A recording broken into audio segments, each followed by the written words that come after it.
Hello and welcome to Byju's IAS. Let's get started and look into the first article. The first article says Vlogger's wife challenges government's move. The article here is speaking about fundamental rights. When it comes to the fundamental rights, it is accorded to the citizens of the country. It is also provided to the foreigners as well. But there are some fundamental rights which is not provided to the foreigners. The article here is primarily discussing about those rights which are not given to the foreigners. First up, let's understand what is the meaning of a right. Right are the social claims which all of us are entitled to. A man without a right will not be able to live peacefully in a particular society.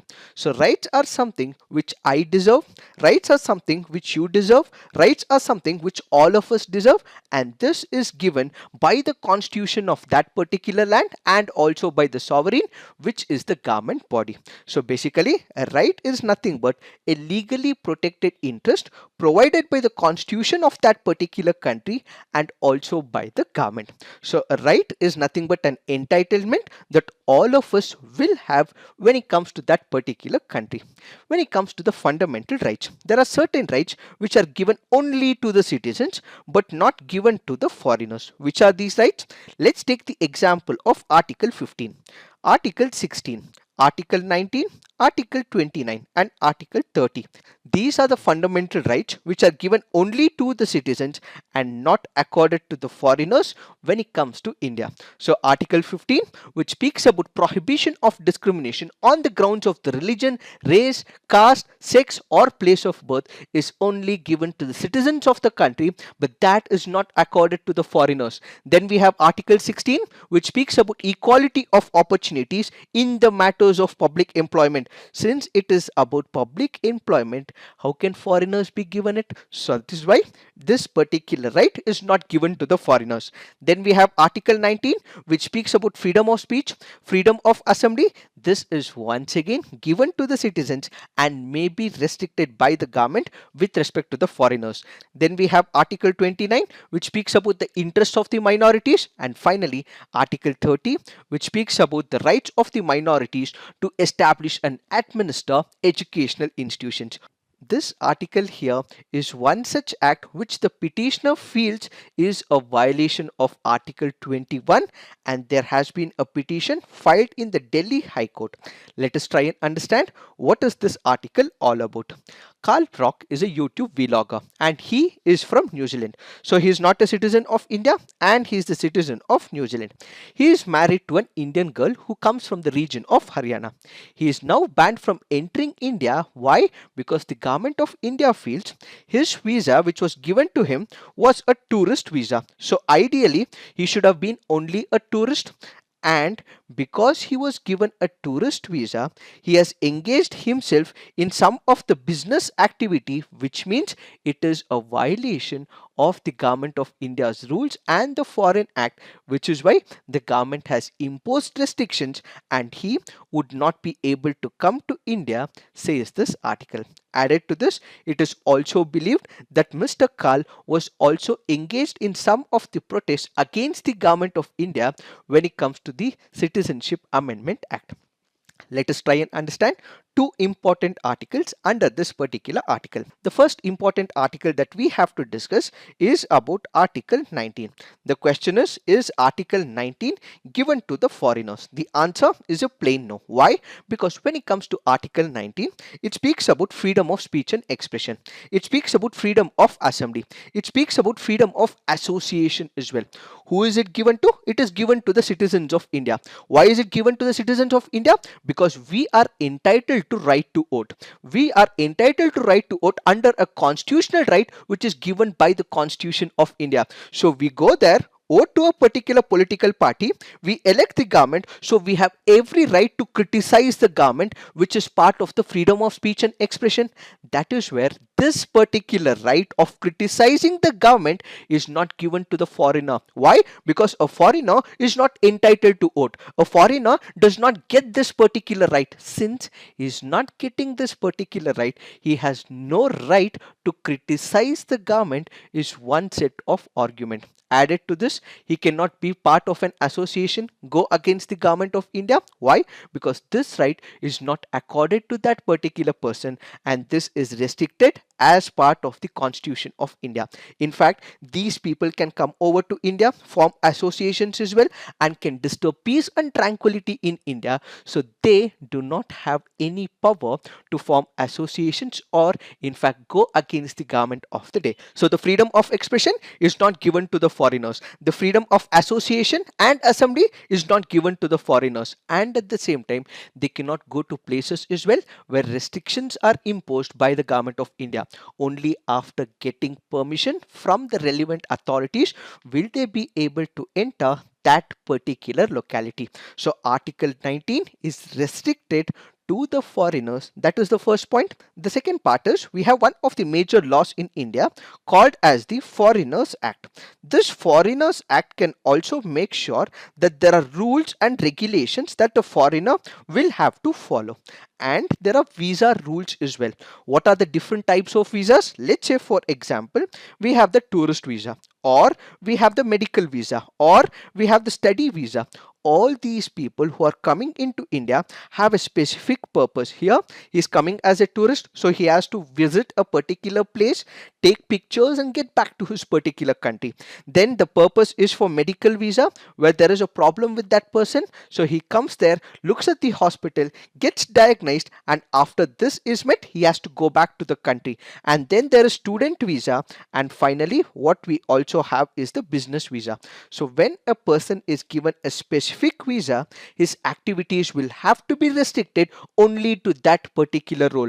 But what is happening in the present situation? He was given a tourist visa, but he was engaged in the business activities, and he had also taken part in a particular procession where he went against the government of India. Since he was not given the power under Article 19, he has violated the norms of the government, and at the same time he has also violated the Foreigners Act and the visa rules as well, which clearly go on to say that there has been violation that has been committed by Karl in the present situation. One of violating Article 19, the other of the tourist rules and regulations under the Foreigners Act, which means he can be barred by the government of India when it comes to the present situation. This is not all. We have looked at one side of the story. There is another side of the story as well. Recently, courts in India have also declared that there is something called as the natural justice. What is this natural justice? One of the principles of this natural justice is that every party will have to be heard before taking a particular decision. The government of India has taken this particular decision. Is Karl heard in this particular case? No. So ideally, Karl should have been heard, and only then reasonable restrictions should have been imposed. We also have an important article called as Article 21 of the Indian Constitution. Article 21 speaks about right to life, right to live with dignity as well. If Karl wants to live with dignity, which is also given to the foreigners as well, in this particular case it is getting violated, which means Article 21, living with dignity, and the principle of natural justice is violated. So basically, his wife has filed a petition in the Delhi High Court where she says that Article 21 is getting violated, and at the same time the principle of natural justice, where the other party should also have been heard, is not heard in the present situation, where the government of India has imposed a ban where he would not be able to enter the doors of India. So this article basically goes on to say that on one side the government can impose reasonable restrictions, but on the other side the principle of right to live with dignity and the natural justice principle will also have to be respected as well, since Article 21 is also given to the foreigners. It is this that we have to understand in reference to this article. Now let's look into the next article. This article here is speaking about Mekedatu project. This is a proposed project in the state of Karnataka.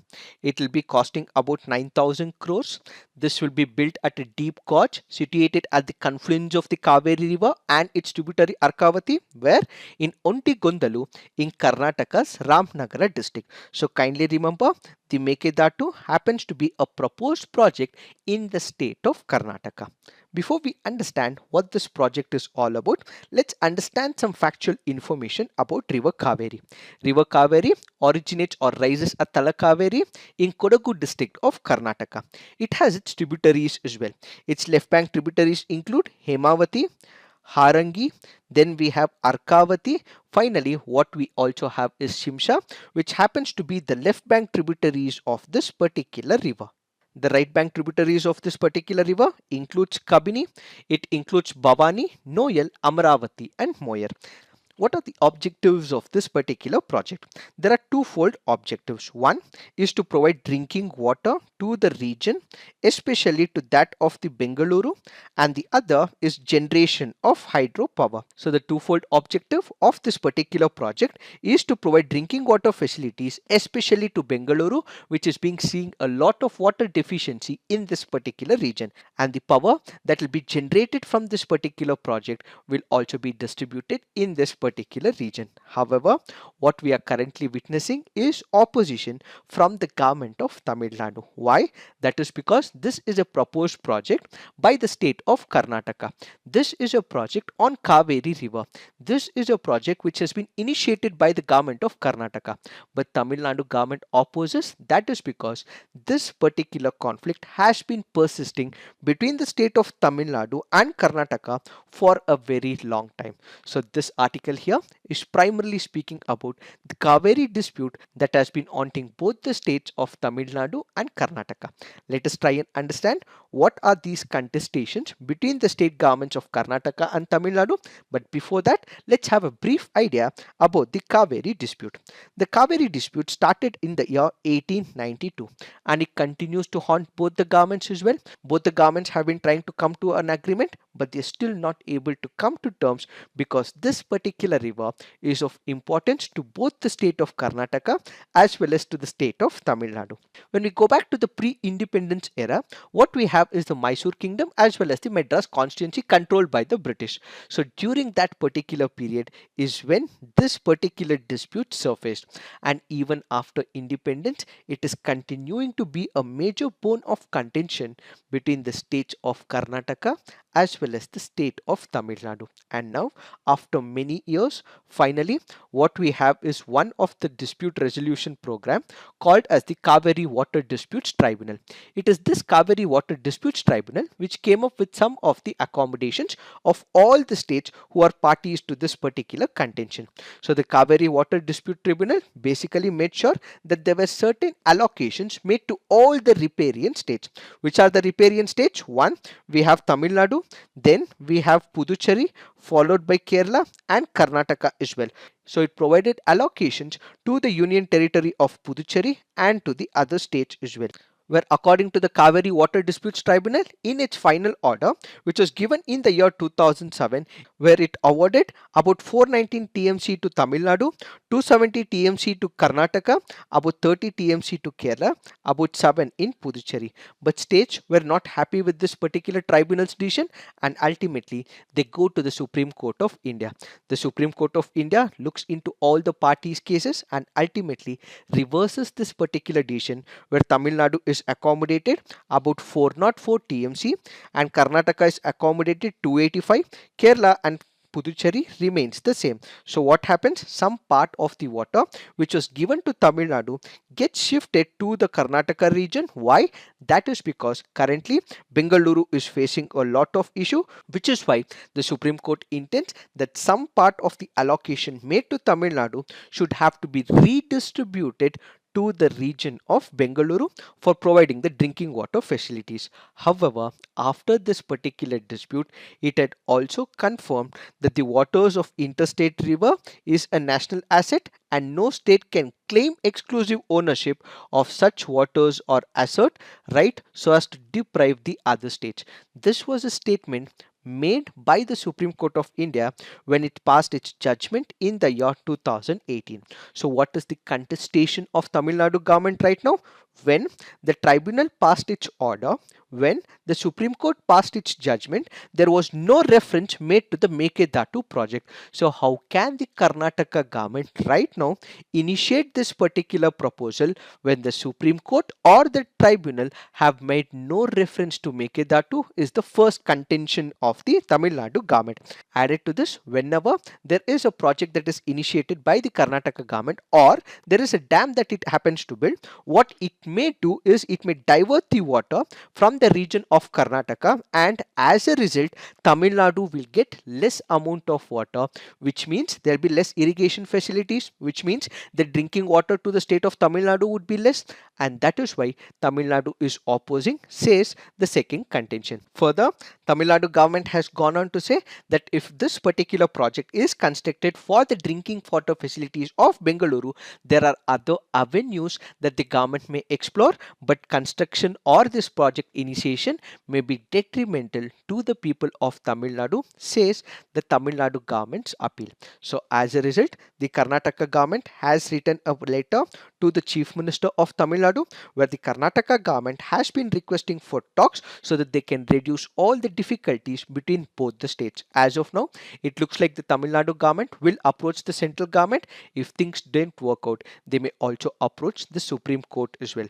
But then this particular issue can be sorted out if both the parties come together, agree to the idea of joint execution, operation and maintenance of the project by a third party, where there would be no dispute in the near future.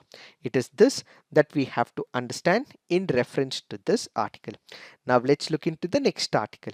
This article says, are COVID-19 curves telling on immune systems?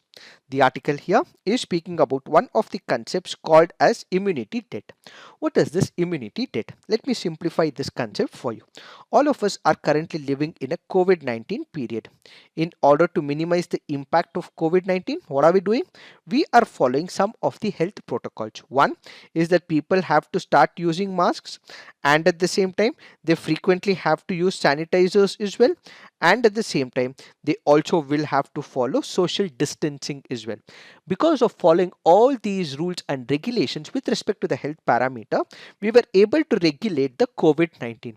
But with time, as regulations have been minimized, where we are not making use of the mask, where we are not making use of the hand sanitizers like before during the COVID-19, what this has resulted is in some of the immunological active diseases, which means all those diseases which were not active during the COVID-19 period are now coming.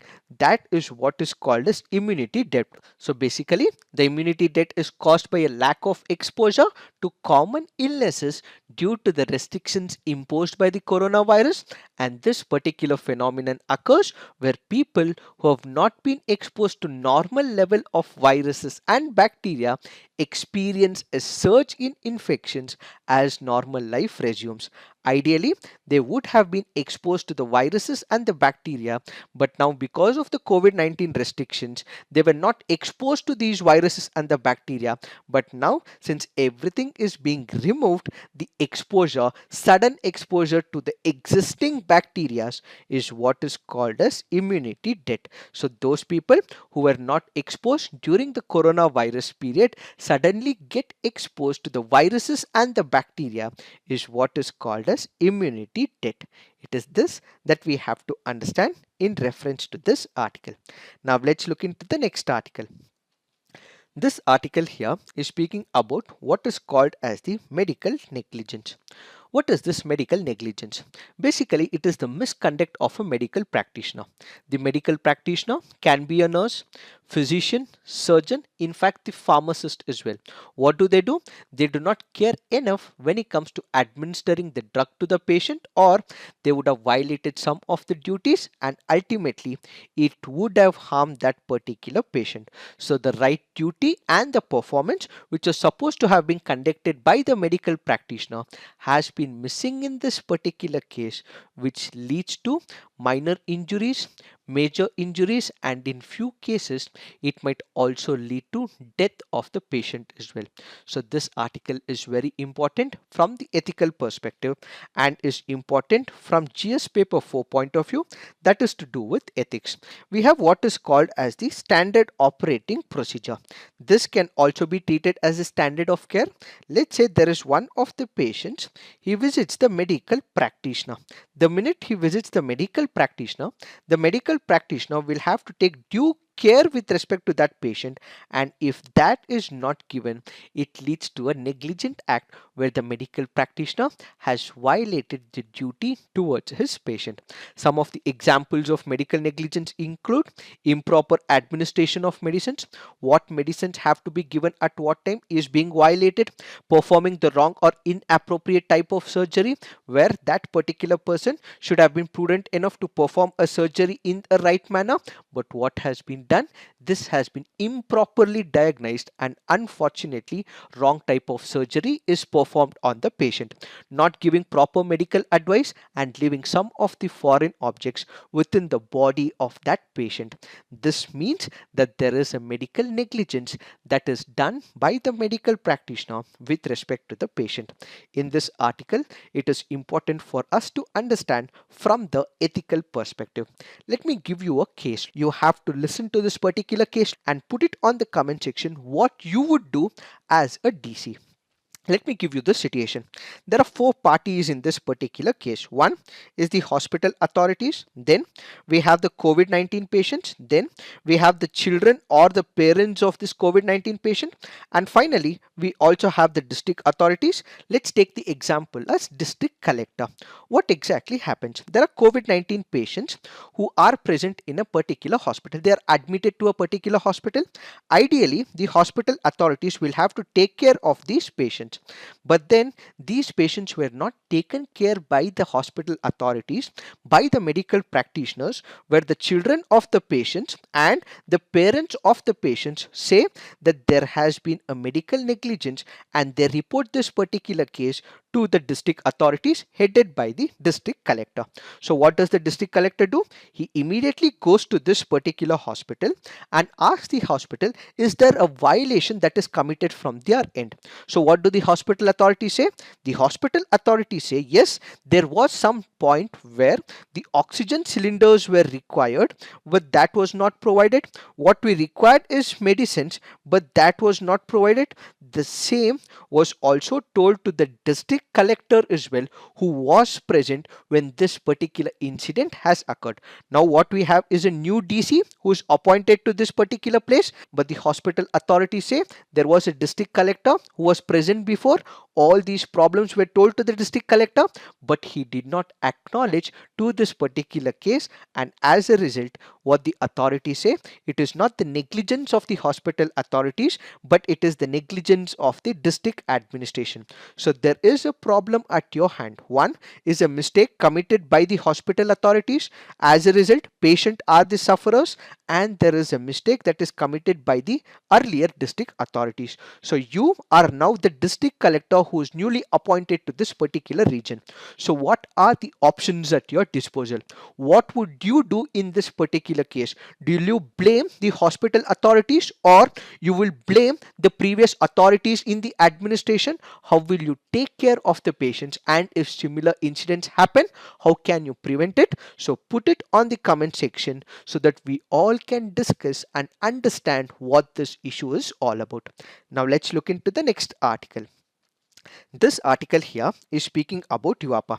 Basically, this stands for Unlawful Activities Prevention Act, and this has been explained by Sarmacha in one of the videos whose link will be given in the description box. So kindly look into the video. All that you have to do is to click the link and go look into that particular lecture, which is a comprehensive lecture on this very topic. So the link will be given. So kindly look into the topic. Now let's look into the mains practice question. Discuss the key contestations of Karnataka and Tamil Nadu over Mekedatu project and highlight the ruling of the Supreme Court on the Kaveri dispute. Next question. Has Unlawful Activities Prevention Act tilted the balance in favor of the state, violating the fundamental freedoms of the citizen? Critically examine. So please write all your answers on the comment section. peer review. Do give positive feedback to your friends' answers. So this is it for today. Thank you for watching. All the best.